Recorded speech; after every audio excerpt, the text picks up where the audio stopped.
I am at Bert's Black Widow Harley Davidson here in Port Charlotte, Florida, and I'm gonna be test riding the new 2024 Street Glide. That's right, I rode the Road Glide the other day. I really enjoyed it.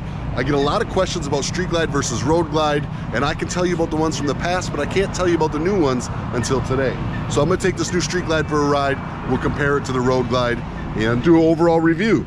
I think most of the things are gonna be the same that I liked about the Road Glide.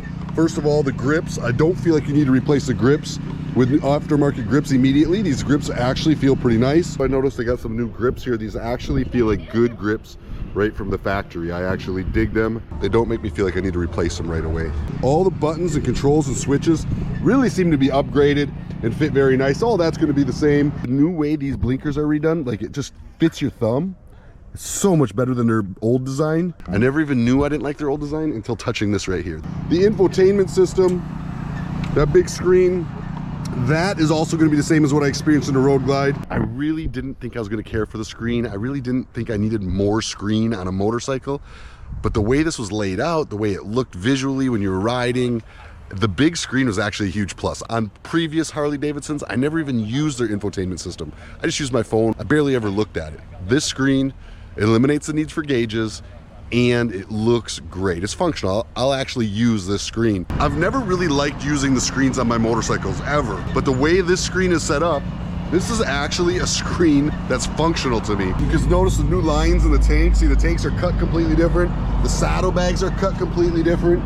The rear end is set up completely different. All LEDs. No more needing to run out and grab LEDs the second you get your motorcycle. All of it's set up, even LEDs up in the fairing there. I like that as well. All of our blinkers up front are now built in an LED as well. That is a much overdue improvement over models of the past. I think probably the biggest thing for this motorcycle, at least for me, is the upgraded suspension. Retuned front suspension, more travel in the back.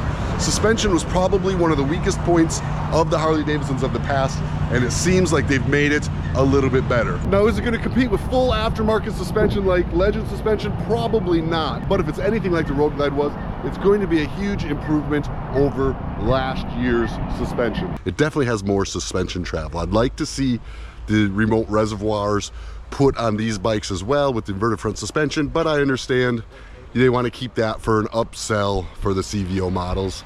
New wind visor. Looks like you got a little bit less venting control on this one than you do on the Road Glide. You got a vent here, but you can't control it over here on the sides. Looks like the vent are adjustable to give you more air or less air. I really like that. And there's a good vent here too, a blocker that blocks the wind, which probably affects a lot with the buffeting. This is your compartment. Oh, your compartment's a tray. Yeah, that's nice. Then with your cord in there, that's actually nice. I actually like that better than the Road Glide. Floorboards very much the same as the past years. I imagine Harley's probably got a ton of those sitting in inventory, and you'll see them on bikes for years and years to come.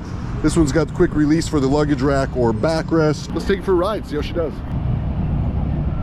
I already noticed the bars seem to be much lower than what the Road Glide was. It had better bars than the Road Glide in my opinion. These are very traditional setup when it comes to bars on this bike. The bars felt really good. I don't know if you can see that.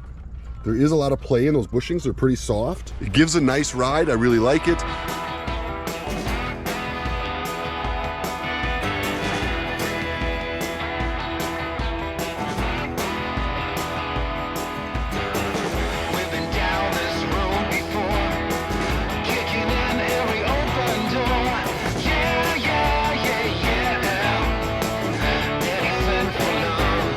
Telling you, these new Harleys run great.